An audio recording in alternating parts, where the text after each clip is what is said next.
अस्सलाम वालेकुम। Welcome two levels again में इस्लामाबाद। आज की वीडियो में मैं आप लोगों को एक क्वेश्चन दिखाऊंगी। मेरे पास एनुअल 2025 का पेपर है पंजाब यूनिवर्सिटी का। इसका क्वेश्चन नंबर 1 आप देखें, trust the history and the development of the Roman legal system. और इसमें उन्होंने ये भी बताया कि आप 12 टेबल एंड कॉर्पस जुरिस को भी साथ एक्सप्लेन कर दें। और साथ में इसके एंड पे लिखा है कि ये जो रोमन लीगल सिस्टम है इसका इम्पैक्ट क्या है। अब ये लंबा सा क्वेश्चन है जिसमें सब कुछ आता है। उसके अलावा इसके सबसे एंड पे आप देखें कि इधर भी 12 टेबल अलग से भी पूछा गया है, तो इस तरह से अलग से भी वो पूछ सकते हैं। उसके अलावा एक और क्वेश्चन दिखा देती हूँ जो कि एनुअल 2024 का पेपर है पंजाब यूनिवर्सिटी का।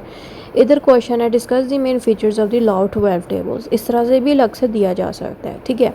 तो आज की वीडियो में बहरहाल हम अलग की बजाय कंबाइन में सॉल्व करेंगे, यानी कि कंबाइन में 12 टेबल को हम नॉर्मल जो रोमन लॉ है उसके साथ ही सॉल्व करेंगे। सबसे पहले तो मैं यहाँ पे हेडिंग दूंगी लीगल सिस्टम। आप लोगों को हेडिंग देने की खैर ये ज़रूरत नहीं है, मैं इसलिए हेडिंग दे रही हूँ क्योंकि मुझे ऑफ कोर्स इस पेपर को स्टूडेंट्स को सेंड करना है ताकि उनको पता लग सके ये पेपर कौन सा। इसलिए आप लोगों को कोई ज़रूरत नहीं है हेडिंग देने की और ना ही आपको क्वेश्चन लिखने की ज़रूरत है। मैं क्वेश्चन इसलिए लिख रही हूँ ताकि स्टूडेंट्स को ईजिली समझ लगे।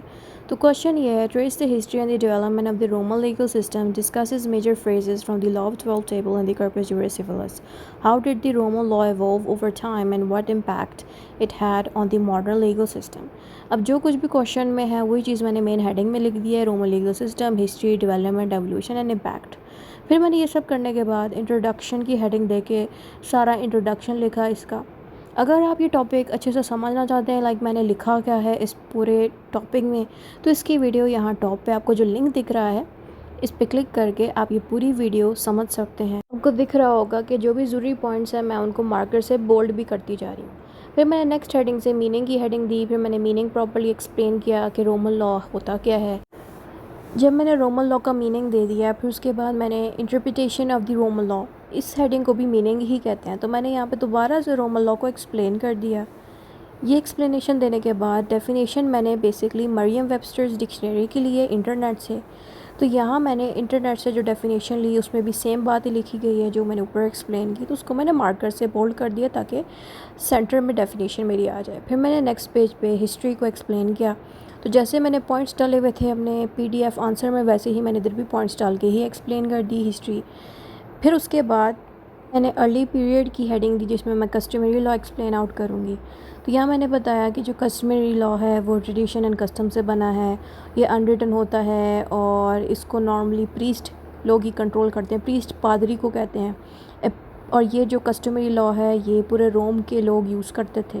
ये सब लिखने के बाद मैंने 12 टेबल की हेडिंग से ही स्टार्टिंग कर दी क्योंकि 12 टेबल का जिक्र था तो मैं उसको भी प्रॉपर्ली एक्सप्लेन करूँगी। अब यहाँ पे क्या होगा कि जो 12 टेबल है उसके बारे में थोड़ा सा मैंने बताया कि 12 टेबल सबसे पहला लिखा हुआ रोमन्स का लिखा हुआ लॉ था, सही है। और ये इसलिए बनाया गया था ताकि जो गरीब लोग हैं वो भी देख सकें। तो उस तरह की मैंने एक शॉर्ट सी हिस्ट्री दे दी है कि ये 12 टेबल सिर्फ इसलिए बनाया गया क्योंकि जो गरीब लोग थे जैसे कि प्लेबियंस अगर नहीं लिखना तो जस्ट सिंपली पुअर पीपल लिख दें कि इनको लॉ नहीं मिलता था ज़्यादा इजीली, पेट्रिशियंस यानी कि रिच पीपल को ही मिलता था लॉ देखने के लिए। इसलिए ये जो 12 टेबल है बाकायदा राइट डाउन करके पब्लिक प्लेस पे लगाया गया, ठीक है। और 12 टेबल को ब्रॉन्ज टैबलेट्स पे लिखा गया। तो जो जो ज़रूरी वर्ड्स हैं ना उनको मैंने मार्कर से बोल्ड कर दिए हैं, आप भी इस तरह एग्ज़ाम पेपर में बोल्ड कर दिया करें। फिर मैंने मज़ीद क्या किया, लॉ ऑफ़ 12 टेबल को फ़ीचर्स इसकी दी कि इस 12 टेबल में क्या क्या चीज़ें थी। तो इसकी खासियत ये थी कि रिटर्न फॉर्म में मौजूद है और रोमन गवर्नमेंट ने इसको बनाया ख़ुद। उसके अलावा इसमें family, crime, property and courts के सारे मामला हैंडल होते हैं, यानी कि सारा कुछ इसमें मौजूद है। उसके अलावा लोगों के, गरीब लोगों के राइट्स भी इसमें मौजूद है और ये तमाम लोगों के लिए राइट्स बनाए गए। और ये मॉडर्न लॉ भी 12 टेबल से निकला। तो ये थोड़ी बहुत फीचर्स बताने के बाद मैंने नेक्स्ट पेज पे बाकायदा 12 टेबल को एक चार्ट में लिखा। तो यहाँ पे क्या हो रहा है आपके सामने कि मैं सारे टेबल करके एक्सप्लेन कर रही हूँ कि पहले टेबल में क्या है, दूसरे में क्या है, तीसरे में क्या है, ठीक है। तो यहाँ पे मैं वीडियो की स्पीड थोड़ी और तेज़ कर दूँगी ताकि जल्दी लिख लूँ।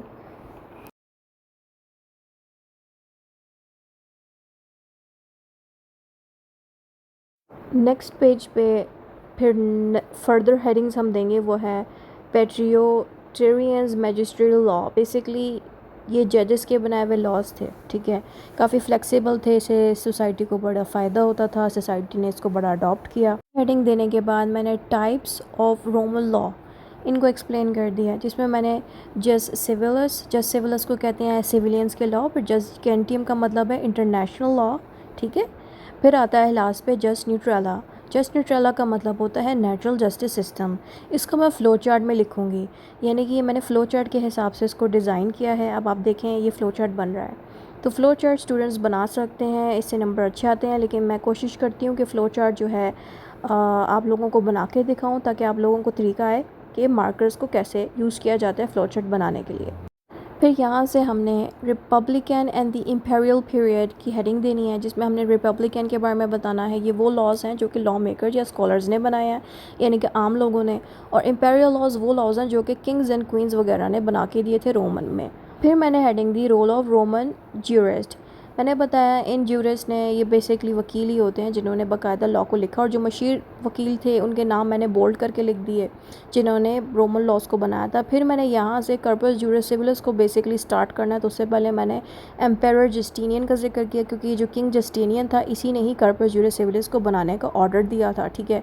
तो वो सारी बातें मैंने यहाँ लिखी। फिर मैंने मीनिंग दिया कर्पस ज्यूरिस सिविलिस का, क्योंकि मैं ज़्यादा हेडिंग कर्पस ज्यूरिस सिविलिस की इसलिए दूंगी क्योंकि ऑफकोर्स एग्जाम पेपर में क्वेश्चन दिया गया है कर्पस ज्यूरिस सिविलिस का भी 12 टेबल की तरह। जैसे हमने 12 टेबल अच्छे से एक्सप्लेन किया, वैसे ही हम हेडिंग्स देंगे इसके अंदर कर्पस ज्यूरिस सिविलिस की। फिर मैंने यहाँ पे भी कर्पस ज्यूरिस सिविलिस में भी बाकायदा फ़्लो चार्ट बनाया, जैसे मैं आपको दिखा रही हूँ।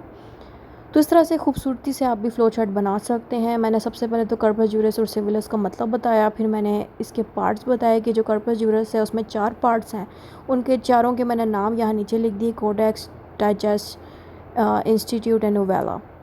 फिर मैंने इनके बाद इसके नीचे मैंने इनका मीनिंग भी देना है, उससे पहले मैंने एरोज़ लगा दिए। फिर इनके नीचे मैंने पतले मार्कर से या पेन से, पॉइंटर से बल्कि, सारे बातें इसके लिख दी, एक्सप्लेन कर दिया कि ये क्या क्या है। फिर मैंने बॉक्स बना के इसका जो चार्ट है वो कंप्लीट किया, ठीक है। जब हमने फ़्लो चार्ट बना दिया, देन उसके बाद हमने वही सब जो कि चार्ट में एक्सप्लेन किया था वो दोबारा अब हेडिंग्स लिख के एक्सप्लेन करेंगे। आप लोग सोच रहे होंगे कि चार्ट क्यों बनाती हूँ मैं, क्योंकि जो टॉपर्स होते हैं ना, जो पोजीशन लेते हैं, वो अक्सर चार्ट यूज़ करते हैं। तो अगर आप लोग चार्ट बना सके, टाइम हुआ इतना, तो लाजमी बना के ट्राई ज़रूर करिएगा, क्योंकि इससे मार्क्स में काफ़ी बूस्ट आता है। जो स्टूडेंट्स CSS ऑफिसर्स बनते हैं वो भी ये चार्ट यूज़ करते हैं। उसके अलावा जुडिशरी के पेपर्स में भी, जज एग्ज़ाम्स के पेपर्स में भी ये चार्ट आप यूज़ कर सकते हैं। फिर मैंने कर्पस ज्यूरिस को मज़ीद एक्सप्लेन करने के बाद मैंने influence of the Roman law on the world legal system की हेडिंग्स देना शुरू कर दी हैं।